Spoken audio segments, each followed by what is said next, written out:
Today's video is all about Guilliman because after reading Ashes of the Imperium, I am utterly shocked with the direction, the self-righteousness that this Primarch has come to believe. Who in the Emperor's name does he think he is? Especially when he's surrounded by Primarchs who literally sacrificed everything for him to still be standing. So let's jump in, let's talk about this, let's look about this, and of course, let's get waffling about this. Now, before we do jump into the jelly of the situation, I just want to say a big spoiler warning. If you're currently reading Ashes of the Imperium, I'm going to be talking about some of the biggest plot points a part of this book regarding Guilliman's role and Guilliman's actions and the political theatre of it. So if you're currently reading it, if you don't want to be spoiled, then please leave the video right now. This is your first and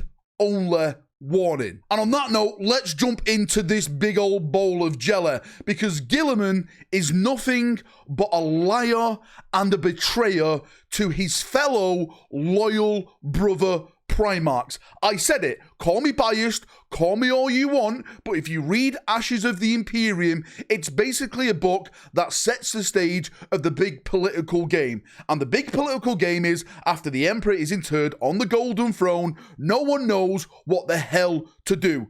Dawn wants to launch his brand new crusade to hunt down and track down the traitors before they can regather and start to get their strength back.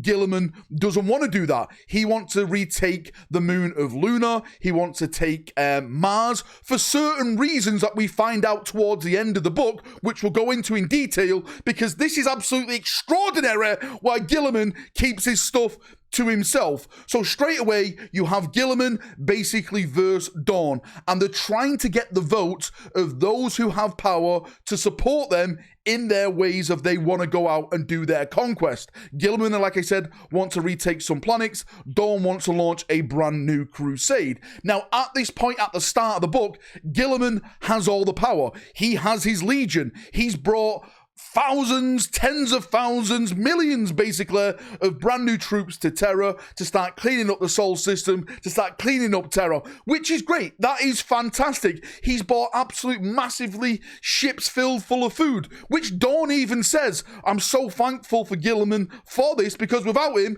we'd basically all be starving. Guilliman did come to Terra as a hero. I'm not denying that at all, but it's the after effects which Guilliman has done now, which has made me think he's just as bad as the traitors, really, because his own political scheming, wanting to put himself at the top above everyone else. Now, like I said, Guilliman does have the power at the start of the book. He has the Ultramarines there. He has all these forces there.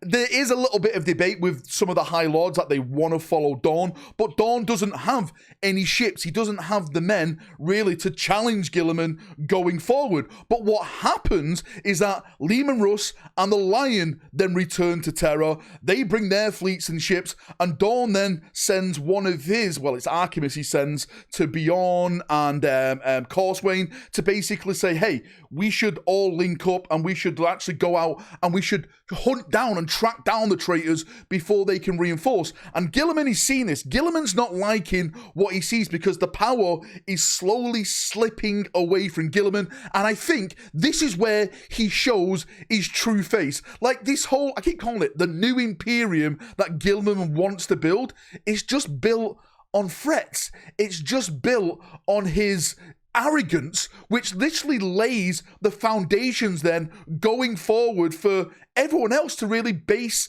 their power off. Like, Guilliman should be setting the example of, like, this is the right way to do things. We do this properly. We go in, we do a nice vote. But Guilliman doesn't want it. He does his little things behind the scenes. He does his little intimidation. That's what I'm calling it. He intimidates people, right? He sends his forces to intimidate the High Lords. And that sets the example then of what the Imperium becomes. It's nothing but daggers in the back, intimidation, and death. And all we have to do is look at Guilliman as the architect of all of this. And I'm sure there's going to be some people saying, well, Valrak, maybe Guilliman's way was the best way. Maybe they should retake Luna, Mars, etc., etc. Yeah, okay, I can completely get that argument. Again, I don't agree with the way he went around it, but what I will say is, why is he lying to his fellow loyalist brother Primarchs? Why is he doing this?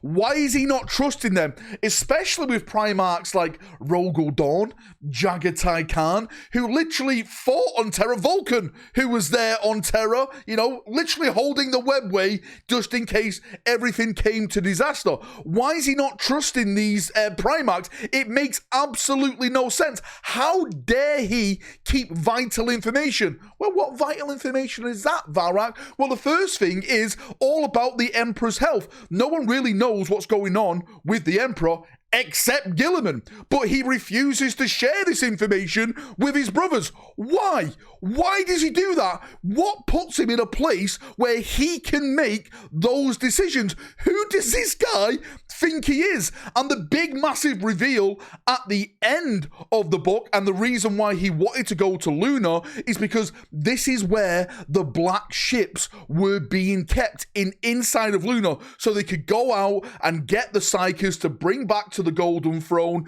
to empower the Emperor and put him in this state that he's in so he doesn't die. Why is he not sharing this information? Why is he not saying to Dawn, listen, Dawn, we need to go to Luna to get these ships. If we don't, then the Emperor is as dead as a dodo, right? It's as dead as Arsenal's title hopes. City is still coming, and I don't care what you say, right? Why is he not giving this information out? I have absolutely no idea why. I'll tell you why. Because he wants all the power.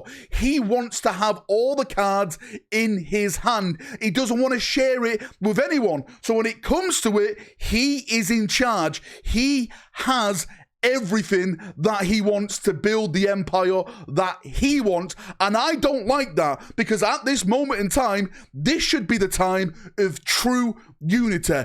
Guilliman should say, the Emperor is on the Golden Throne. It is a new age. My brothers, we need to do this together. We need to rebuild this empire together. But he didn't. He's doing the opposite. He's literally doing it his own way, or it's basically the highway. And I can't agree with that. I like Guilliman in 40k, some of the stories that he's been getting and stuff, but seeing what he's doing in Ashes of the Imperium, I'm just going to say it, right? I'm going to hold my hand up and say it.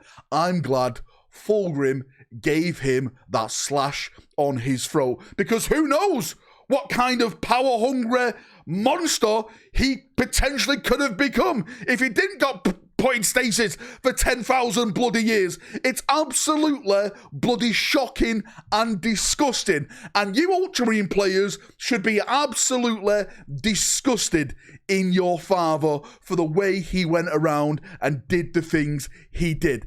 Absolutely disgusting and disappointed. You should have been setting the example, but instead what you did is show that you know better than the traitors themselves.